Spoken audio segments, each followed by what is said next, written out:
Halo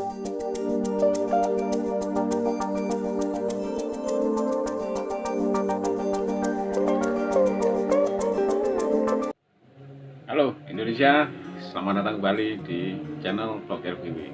Masih tetap membahas tentang teori kehidupan dari yang paling sederhana. Kita bahasnya secara logis, tapi yang sederhana aja, yang nggak terlalu berbelit-belit. Hari ini banyak orang eh, kebingungan atau mengeluarkan unek-uneknya tentang kehidupan yang mereka rasakan. Masalah sosial, masalah politik, ekonomi, agama. Ini semacam apa?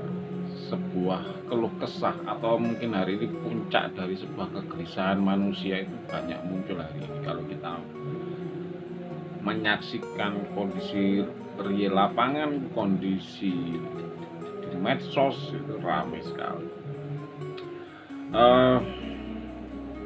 Saya ingin mencoba membuat analogi sederhana tentang hidup kita ini, tentang manusia itu sendiri. Mungkin Anda pernah mendengar teori-teori tentang filsafat, tentang teori logika, teori irasional atau urusan agama. Itu mungkin apa ya, kalau Anda mengikuti malah bikin pusing. Dan kita, masyarakat kita Indonesia itu orang-orang yang paling tidak pernah mau memusingkan segala sesuatu, sehingga yang dia pikir adalah sesuatu yang sederhana, yang apa ya, kalau menurut Cak Nun itu apa dulu, orang Indonesia itu hanya mampu menyerap hanya sekitar 2 kata. Kalau ngomong satu kalimat panjang itu dia malah nggak masuk, cuman ngomong 1-2 kata gitu aja. Kalau terlalu berbelit itu malah nggak nyantol. Dan itu memang mungkin ya kondisi sudah apa ya, semacam blueprintnya kita itu. Tapi itu bisa dibenahi nanti aja ya. Kita coba membuat analogi hidup dari yang sederhana dulu. Kita lepaskan dulu pikiran-pikiran kita itu tentang teori ilmu pengetahuan ini dan itu. Jadi gini, manusia itu makhluk unik, dan alam memberikan anugerah kepada kita sebagai makhluk. Kita itu ya tiba-tiba sadar begitu usia yang ya seorang itu sudah mulai dewasa, baru ngerti tentang hidup itu. Artinya dia mulai berpikir, kok begini ya, dari sebelum lahir, dari baru lahir, orang kan nggak ngerti kemana, untuk apa, bagaimana, kan nggak tahu. Tahu-tahu tuh begitu sudah mulai dewasa, dia sudah mulai bisa berpikir. Biasanya orang itu berpikir ketika mengalami kendala, dan manusia itu pasti mengalami sebuah kendala, apapun lah. Ya tingkat kerumitannya ya berbeda-beda, tapi pasti mengalami hal itu. Kendala itu sebenarnya sesuatu yang men-trigger kita untuk bereaksi. Karena tanpa masalah, tanpa kendala, seseorang itu tidak akan pernah menjadi kuat.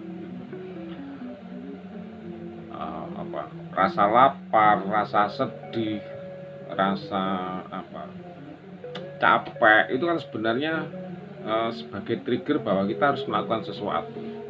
Lapar ya berarti kita harus berusaha untuk mencari makanan, capek berarti harus istirahat, terus sakit berarti kita harus berobat, dan seterusnya. Jadi pada dasarnya manusia itu sama juga dengan makhluk-makhluk lainnya. Jadi intinya gini, orang hidup atau kehidupan itu sebenarnya sebuah anugerah untuk hidup. Karena dari yang tidak ada, artinya dia dulu itu bukan apa-apa, tidak tercipta, akhirnya menjadi ada. dan itu adalah sebuah cita-cita atau sebuah hasil akhir. Kita itu asalnya juga dulu itu dari sel-sel makanan menjadi bakteri, akhirnya menjadi manusia. Dan manusia ini berarti kita itu wujud terakhir. Ya masalah nanti setelah ini mau berubah wujud lagi enggak tahu lah. Intinya kita itu tiba-tiba mendapat anugerah untuk hidup. Nah, yang namanya makhluk hidup itu kan tidak pernah ingin tercipta atau dilahirkan. Begitu dia dicipta, terlahir, dia itu diberi sebuah kodrat. Jadi alam itu memberikan kodrat alam kepada makhluk yang tumbuh tercipta di situ untuk bagaimana dia bertahan hidup. Terus nanti yang tumbuhan binatang seperti itu. Yang intinya hari kita membahasnya tentang manusia. Sebenarnya di video-video sebelumnya sudah ada bahas. Jadi manusia itu tidak pernah ingin dilahirkan, tidak pernah berharap apa-apa, tiba-tiba lahir. Dan begitu lahir, alam atau kehidupan itu memberikan sebuah ruang, sebuah akses untuk dia mempertahankan hidupnya itu. Bagaimana bertahan hidup, bagaimana harus hidup. Dan itu tidak ada buku panduan untuk hidup, itu nggak ada. Tetapi manusia itu diberi akal pikiran yang dicatat dalam pikirannya. Yang akal pikiran itu bisa digunakan terus sampai sepanjang waktu. Ini mudah nggak saya ngomong? Jadi pikiran kita yang kita peroleh hari ini adalah sebenarnya akumulasi dari masa lalu. Kita melakukan banyak hal itu sebenarnya kan diajari dari orang dulu diajarkan lagi, hingga hari ini sebenarnya sebagai akumulasi dari pola pikir atau hasil kolaborasi pikiran-pikiran dari masa lalu banyak orang dan sampai hari ini. Karena kalau binatang itu ya kalau Anda punya piaraan kucing atau apa ya mungkin yang Anda bisa lihat atau perhatikan. Contoh kucing aja. Kucing itu ya begitu lahir ya sama induknya diasuh disusui, ya diasuh gitu. Tapi dia itu meskipun tidak ada induknya, kucing itu kalau habis pup buang air ya dia akan menutupi kotorannya itu, dia akan menyembunyikan kotorannya. Meskipun kucing itu tidak ada yang ngajari. Misal Anda ambil kucing dari indukan masih kecil, Anda piara sampai besar, ya dia akan mengikuti perilaku yang ada induknya, meskipun dia tidak pernah melihat induknya. Karena apa? Memang desain dia itu seperti itu. Makan tikus, makan